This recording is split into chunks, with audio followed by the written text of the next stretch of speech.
hampir 70 tahun Indonesia merdeka, harapan akan kesejahteraan masyarakat masih jauh dari harapan. Praktik korupsi yang meningkat setiap tahunnya tidak hanya merugikan masyarakat dari sektor ekonomi, tapi juga menggerogoti pilar-pilar demokrasi. Praktik tindak pidana korupsi yang semakin hari semakin meningkat bukan hanya dalam segi jumlah, tapi juga dari tingkat kerugian yang ditimbulkan dan juga dari bagaimana orang tersebut melakukan korupsi.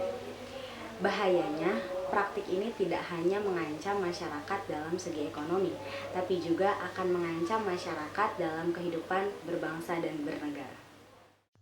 Komisi Pemberantasan Korupsi Republik Indonesia atau yang biasa kita sebut dengan KPK adalah lembaga negara yang dibentuk dengan tujuan meningkatkan daya guna dan hasil guna terhadap upaya pemberantasan tindak pidana korupsi.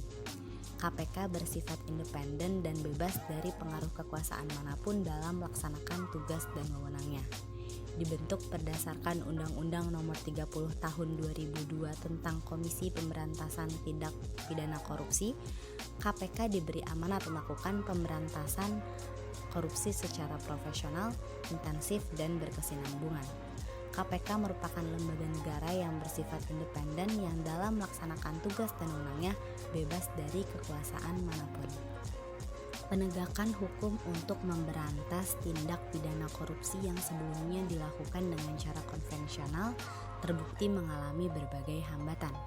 Untuk itu diperlukan metode penegakan hukum secara luar biasa melalui pembentukan suatu badan khusus yang memiliki wewenang yang luas, independen serta bebas dari kekuasaan manapun dalam upaya pemberantasan tindak pidana korupsi yang pada pelaksanaannya dilakukan secara optimal, intensif, efektif, profesional, serta berkesinambungan. Harapan rakyat yang ingin hidup dalam negara yang terbebas dari penyakit korupsi ini sebagian digantungkan pada suatu lembaga yang diberi nama dengan Komisi Pemberantasan Korupsi.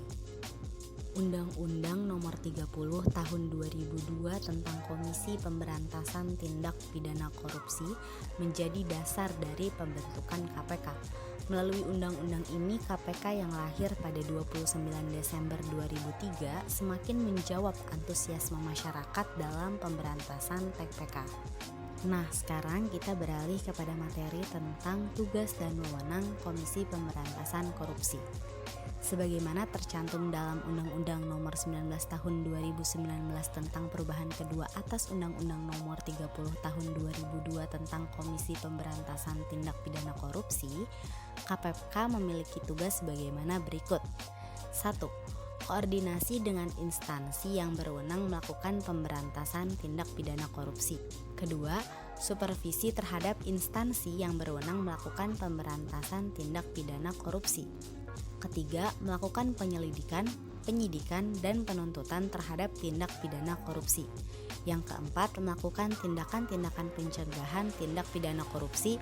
Dan yang kelima, melakukan monitor terhadap penyelenggaraan pemerintahan negara. Dalam melaksanakan tugas koordinasi, KPK memiliki wewenang sebagaimana berikut. 1. Mengkoordinasikan penyelidikan, penyidikan, dan penuntutan tindak pidana korupsi. Kedua, menetapkan sistem pelaporan dalam kegiatan pemberantasan tindak pidana korupsi. Ketiga, meminta informasi tentang kegiatan pemberantasan tindak pidana korupsi kepada instansi yang terkait. KPK juga memiliki wewenang untuk melaksanakan dengar pendapat atau pertemuan dengan instansi yang berwenang melakukan pemberantasan tindak pidana korupsi, juga meminta laporan instansi terkait mengenai pencegahan tindak pidana korupsi. Sekarang kita akan membahas tentang kedudukan KPK sebagai lembaga negara bantu dalam sistem ketatanegaraan Republik Indonesia. KPK adalah lembaga negara yang dalam melaksanakan tugas dan wewenangnya bersifat independen dan bebas dari pengaruh kekuasaan manapun. Hal tersebut telah dinyatakan pada pasal 3 Undang-Undang Nomor 30 Tahun 2002 tentang Komisi Pemberantasan Tindak Pidana Korupsi. Namun, walaupun memiliki independensi dan kebebasan dalam melaksanakan tugas dan wewenangnya, KPK tetap bergantung kepada cabang kekuasaan lain dalam hal yang berkaitan dengan perangkat keanggotaannya. Hal tersebut telah dinyatakan dalam pasal 30 Undang-Undang Nomor 30 Tahun 2002 tentang Komisi Pemberantasan Tindak Pidana Korupsi, menentukan bahwa pimpinan KPK yang terdiri dari 1 ketua dan 4 wakil ketua yang mana semuanya merangkap sebagai anggota, itu dipilih oleh DPR berdasarkan calon anggota yang diusulkan oleh Presiden.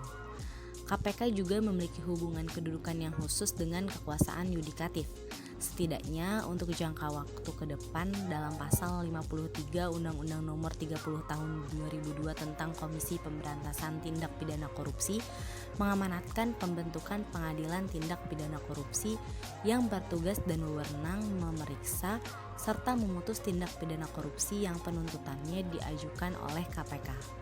Seperti yang kita ketahui, keberadaan lembaga negara ada yang tercantum di dalam UUD 1945 dan ada pula yang dibentuk berdasarkan undang-undang. Di antaranya adalah KPK yang mana disebut sebagai lembaga negara bantu. KPK sendiri dibentuk dengan latar belakang bahwa upaya pemberantasan tindak pidana korupsi yang telah dilakukan di Indonesia hingga saat ini belum dapat dilaksanakan secara optimal.